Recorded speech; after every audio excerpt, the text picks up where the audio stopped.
Good morning, evening, afternoon, wherever you are in the world. We want to toast to you. And the toast is, of course, to a happy 2023. And we are very excited that we can do that. My name is Machiel Klerk, and this is, Akke-Jeanne, your sister. yes, fantastic, Akke-Jeanne. And to everyone around the world, we wish you all the best for the new year. And we are currently in the Netherlands. Akke-Jeanne is in Amsterdam. I'm in the north at my mom's place, and reflecting on the year that is about to be behind us and preparing for the new year. And I'm very curious, actually, Akke-Jeanne. I know you also enjoy this reflective moment at the end of the year, where the at the northern hemisphere it becomes lighter again. And how do you prepare for 2023?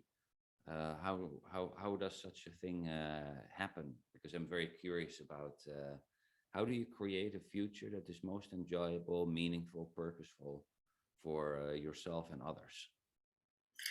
Yes, so that is a big life question at the end of the year, and like you say, I love this period of the year in terms of looking back how the past year has been, and looking forward on what would I like to bring with me to the new year, and what would I sort of like to leave behind, as if that would be possible. Um, And I have been working on the theme how to relate to life in a soulful manner. I think the past year has been very challenging in the respect of work. How do I relate to a way to work that keeps me alive and in which I feel fulfilled and that is meaningful and joyful? Because it can be a challenge to have a lot to do, and having this kind of relationship in which I feel like, hey, where is the soul? Is it still in it? And so once in a while it is, and then once in a while it isn't, and then finding the right kind of relationship. So preparing for the new year is really like what kind of relationship do I hope to have in life or with life, in which my soul feels seen and acknowledged and given space to take part in whatever is happening. Well, I echo that, and I would love to have that as well. And I bet that many people tuning in also want to have a soulful life. So, can you share some little nuggets of, of inspiration or findings or insights that you have that you feel that you could share? Yeah. Well, of course, it is also part of lessons learned from the past year, Hmm. that when I'm super busy, I might have a dream in the morning and feel like, oh, I'll write it down later. First, let me get something to do work-wise. Yeah. And then the relationship to the dream is gone. Either it is forgotten or I totally forget to forget it. Well, at the same time, I find it extremely important. I find a lot of experience, a lot of guidance from dreams. They point out dynamics, feelings, themes that are worth looking at and paying attention to.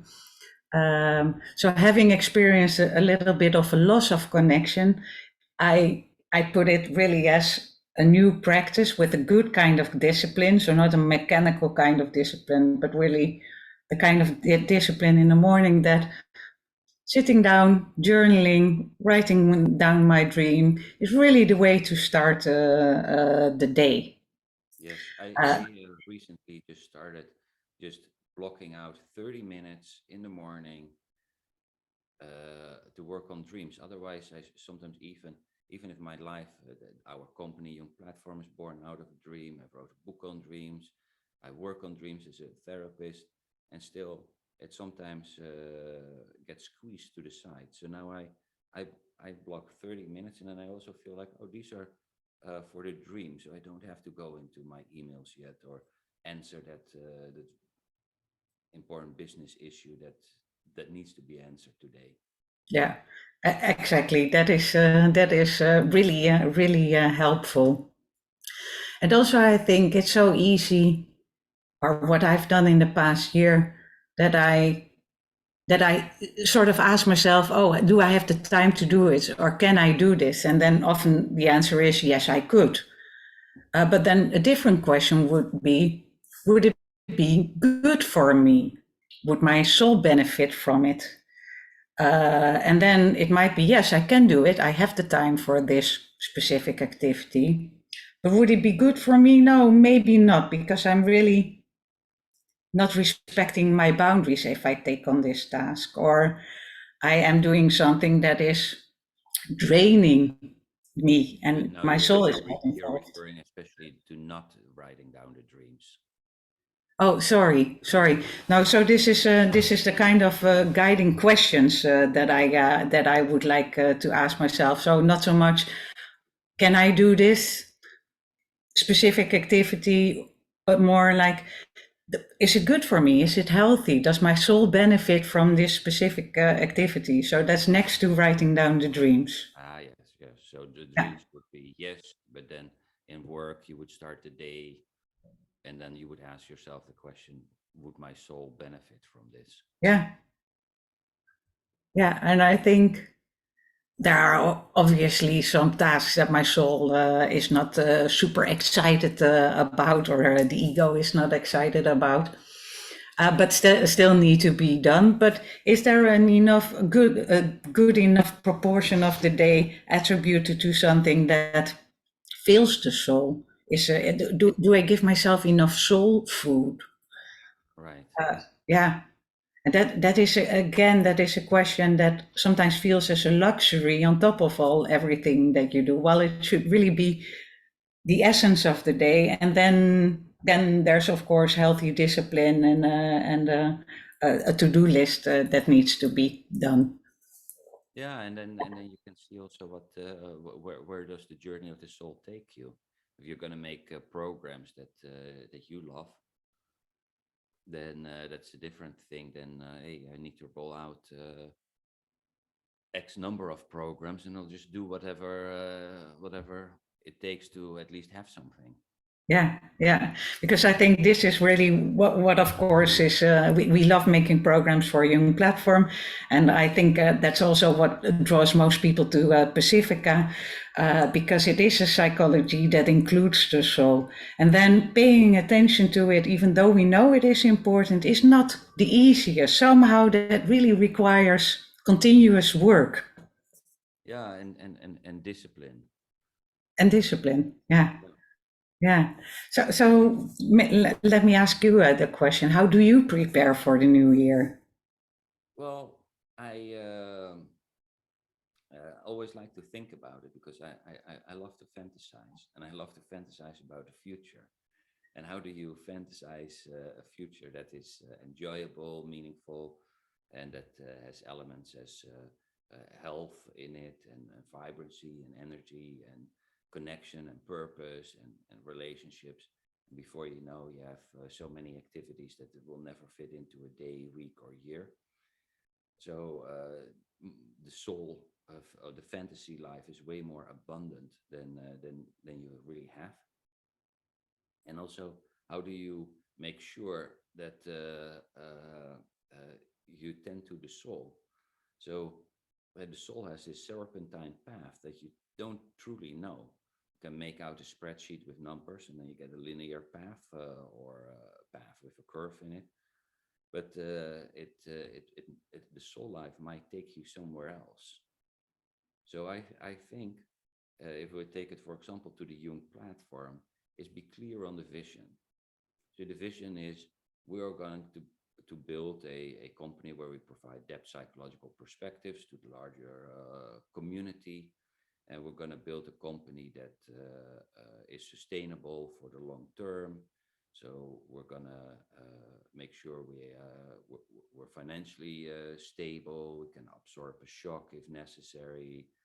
We're going to continue to invest. We want to have a company that is as intrinsically well in 3, 5, and 10 years. We're going to work with people we enjoy. We're going to make programs that we find beautiful and interesting. So then the vision is clear. And there's a different vision than, oh, we're going to just grow it as fast as possible, or whatever possible visions you can put on it. And then put that vision back in the Tao, back in life, because the Tao or life in complexity theory will continuously create something beautiful. And so then you have the vision, and then you don't have to think so much about who do we attract and what will exactly happen. And then be attentive to it. Just see when the little bird comes by and says, this is a good thing, pay attention here, hey, think about this. Then you dance somewhat in the moment, attuned to the soul or the Tao, and then you can enter the new year.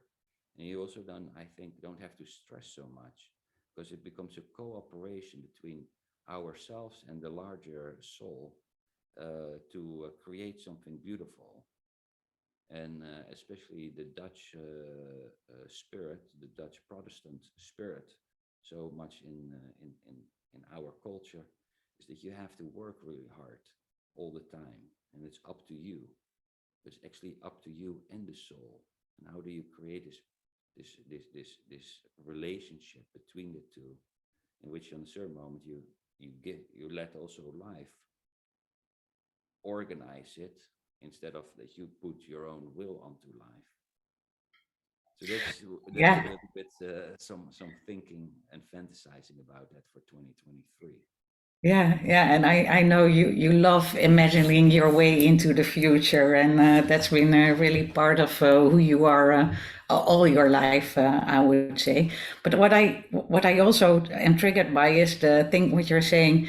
Yes, you wait for the little bird to whisper in your ear what direction you need to go, and I feel that there is a certain pace in life that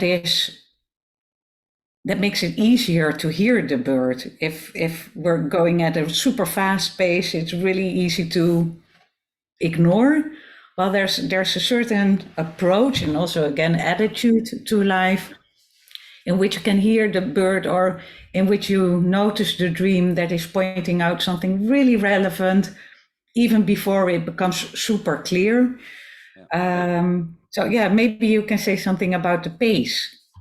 Yeah, a great point, because it's so easy to build up your day, and I think a lot of people struggle with paying the bills, tending to their kids, to their relationships, go to sports, have their physical body in shape, do their work really well, and boom, before you know, you're from 7 a.m. till 9 p.m. Sucked into a workplace where you might not notice that the little bird is sitting on your shoulder tweeting, and then it's gone again. Yeah. So how do you build it? I think built in that moment in the morning, spend in half an hour on your dreams, and it's just your half hour. If you have no dreams, you just do some other journaling, see what is present. I'm planning to schedule every Wednesday afternoon is off for thinking, walk through the forest, be kind of in an active engagement, or walk through the city, or sit somewhere, drink some tea, and read something that allows for maybe bird time Yeah. to be there. Yeah. So how do you create bird time, huh? Yeah, yeah, exactly, exactly. And you know what I love doing is strolling here around the river that runs through the city, and really, or either ask a question and then wait for the city to reply. So I just ask the question, I let go of the question, and then I walk and I just enjoy what is happening around me. And only when I get home, I ask, so what did I notice, What or kind of how it question would you ask? What? well, what does the city have to tell me, for example, or um, what is a theme I'm struggling with today, or what should ask my attention? Mm-hmm. So something in terms of my own personal development, and then I wait for the city or life around me to answer it. And I love it because then I really become, or I sense that I'm part of something bigger at work. And I think the moment that I experience that I belong to something bigger, that connection to soul is very strong. And the moment that I don't know, I feel isolated for some kind of reason, then that connection is gone. So participating in life and really feel like I'm one of everyone, Yeah. that is super helpful. So you do a form of city divination. Yeah.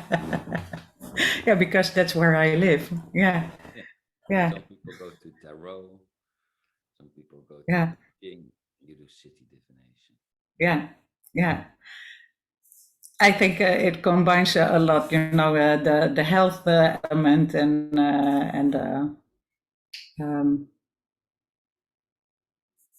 enjoying where I am in Yes. uh, in life, and I think that is of course for people that are watching this and are reflecting back on a year that's been super difficult. Then of course the question becomes, how do I do the next year in a way that I feel soul again? Because if you're in the middle of painful struggles, we often don't want to go there, or there's some kind of resistance, or we are there and we really would love to have that connection to soul restored, but find difficulties in it. Um, and now I forgot where I wanted to go. Well, how do people, how do one connect when life is difficult? And I Yeah, think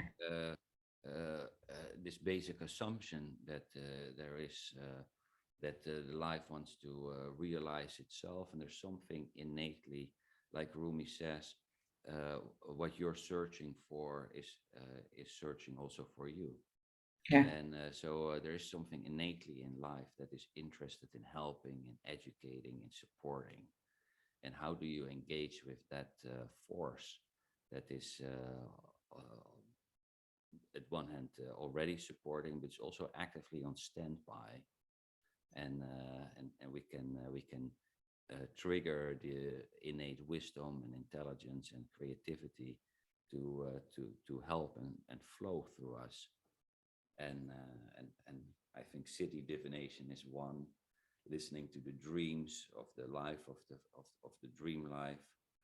You can also, of course, actively ask guidance for your dreams, which I wrote in my book Dream Guidance that came out this year with Hay House, yeah, and is a way of triggering the innate intelligence. yeah. Yeah, I think this is of course the art of life, of finding your own personal way through it in the most creative and authentic manner. And it's also why I developed this certificate program on Jungian coaching. And what I really love about it is that the coaching is really not so much aimed at solving an issue, but really changing the perspective on life, which through which life opens up, um, and restoring the connection. Saying restoring, and maybe it's enlivening, because there's always a connection, and you might feel it stronger. It doesn't go entirely lost. It's just that your awareness is not aware that it is there. Yeah, yeah. Yeah, And sometimes you have to lose yourself in order to find yourself. The darkness is also part of finding or your own path.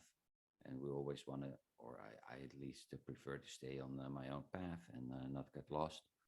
but also that happens regularly. That I think, yeah, how did I end up here, and how come? And then because of all these losing elements, you'll get back to what actually truly matters. So yeah, it's also yeah, reading the difficulties in life through a soul perspective. And I always love that Pacifica is also have as their motto, tending to the soul in the world. That you can that we learned that as therapists and just students at that university. How do you tend to the soul in the world and tend to your own soul, and the dance between the little and the big soul? yeah. Because can you say a little bit more about that, the little soul and the big soul? Oh, let's say that your own soul is the little soul and the world soul is the big Yeah, soul. yeah, And how do you find trust in that soul? How do you engage with that soul? You engage, trigger it through city divination, dream guidance, spending time slowing down so that the the bird, the soul bird, can talk. There's many ways, but also seeing reinterpreting events in a way that you see the soul in the event, and that it isn't just a black meaningless encounter, because those are really difficult. It's already painful, but if there's not some spark of soul, even in illness or death or depression or anxiety, then life becomes really really difficult. yeah. And for this, I think a beautiful reflection question on the past year is, what have I learned, or what was I forced to learn? Because sometimes we have to learn something about life really against our will, but we learn about how to suffer, how to deal with loss. But what question have I been answering in the past year? Where have I developed new skills? Maybe that I never wanted or consciously developed, because there was a loss and I had to relate with it. If we ask ourselves that question, it also becomes already a little bit more meaningful, because that way it is that there's life through the experience of pain, rather than, oh, I have to deal with this, I have to carry it, and I hope that life afterwards Yeah. will be beautiful again, or will be pleasant. Well, it's beautiful and well said, and we look back at the past and we see, hey, the life wasn't as we planned it. So how Yeah, do we deal with the planning of the next year, knowing that life is gonna take twists and turns that we neither planned nor didn't want to, but seem to be important for the soul. And I yeah, like that quote from Jung, where he somewhere says about when they ask about God, and he says, "God is everything that forcefully crosses my path." So every thing you didn't want, there you find God, and so there you find soul.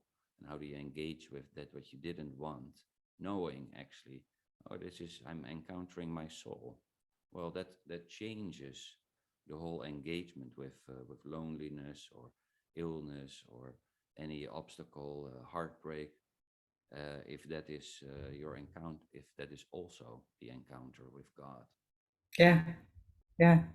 And then also talking about, so what have I learned in the past year, and how can I use that in service of others, or in service of my life? I think we all experience so much in life, and what do we do with, for example, when we know how to suffer, when we know that personally, how do we share our learnings in that? That I think is very meaningful. But I think that is also an interesting question in the beginning of the year, to ask oneself, what do I, yeah, how do I share my learnings from the past year in this new year? Yeah, and then you get in life that is both you set some intentions, because that's a reality creating principle. You imagine things you want to do, bring beautiful programs in the world, find a loved one, those things. And you create an internal state that allows you to be more likely to resonate on a frequency where you can do those things, and be attentive to life itself, because it reorganizes itself, as in complexity theory, or wherever you see that it makes beautiful, very complex patterns.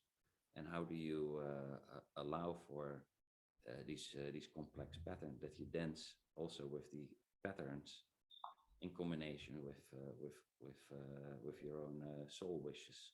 Yeah, yeah. So those are fundamental questions for the next year also to answer, and for all of us to answer individually.